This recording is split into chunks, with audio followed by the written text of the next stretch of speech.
Moi, je m'appelle Patrice Nhafatiro, je suis enseignant de français.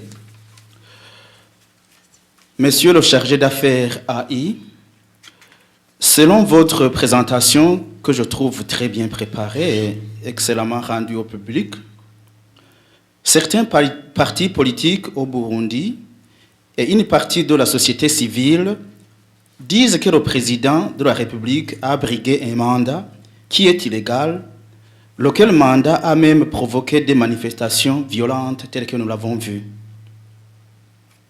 Mais d'autres partis politiques et une autre partie de la société civile dans le même pays, le Burundi, trouvent légal le mandat de son Excellence Pierre Nkurunziza, car selon ce dernier, la Cour suprême, qui est le seul organe habilité à statuer en dernier ressort, a tranché en donnant raison à Pierre Nkurunziza. La même Cour constitutionnelle affirme que la candidature de son Excellence Pierre Nkurunziza est on ne peut plus légale. En observant de près, je vois que ces deux tendances se basent sur les textes légaux du Burundi, mais qui sont interprétés de façon différente.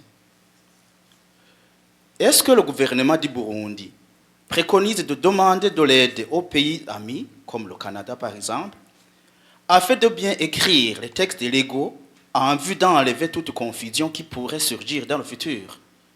Merci. Effectivement,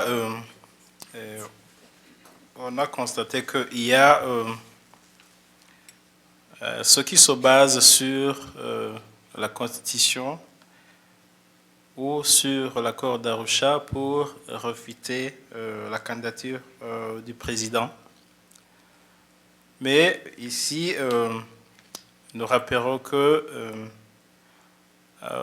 chaque pays, au niveau international, la première loi que nous reconnaissons donc, c'est la Constitution. La Cour constitutionnelle a validé donc la candidature du président parce que la Cour constitutionnelle a jugé donc au l'égard de cette candidature, étant donné que en 2005, le président a été élu par les deux chambres de Parlement et n'a pas été élu par la population. Lors de 2010, le parti au pouvoir a présenté donc la candidature du président de la République pour être donc élu par le peuple, comme le stipule l'article 96 de la Constitution burundaise. Et puis, il serait mieux que je vous lise cet article.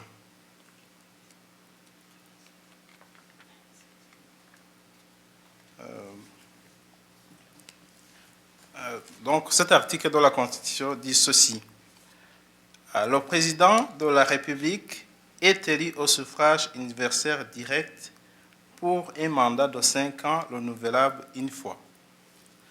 Donc, c'est sur ce mode d'élection que la Cour constitutionnelle s'est basée pour valider donc la candidature du président de la République. Effectivement, ça a causé tollé au niveau des partis d'opposition parce que, en s'inspirant du modèle démocratique, on vous dira que c'est le mandat, donc on ne doit pas dépasser des mandats. Mais ici, on s'est basé sur le mode d'élection, comment le président donc a été élu.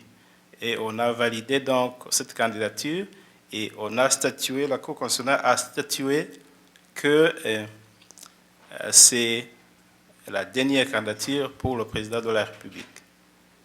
Bon, effectivement, comme l'intervenant vient de le dire, lorsque les hommes de loi, donc écrivent une loi, donc il faut qu'il y ait donc une analyse pour voir les situations qui peuvent donc arriver. Donc ce contour n'a pas été étudié en 2005 pour voir les conséquences qui peuvent arriver.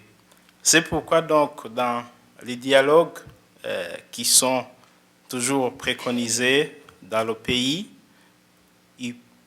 nous pensons qu'il y aura des propositions pour aider donc, pour demander donc de l'aide aux pays étrangers pour nous appuyer.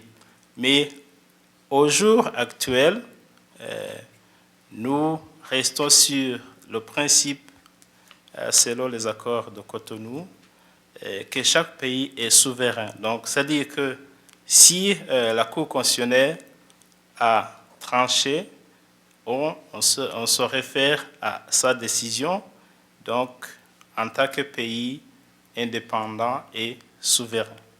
Donc, dans le futur, donc, on pense que on aura des textes qui sont légaux, qui ne posent pas de confusion.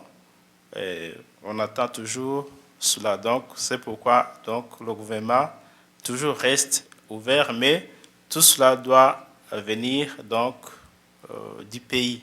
Donc, aucun pays ne peut les imposer. Vous devez faire comme ça, parce que nous sommes dans un pays indépendant. C'est ce que je peux dire à cette question.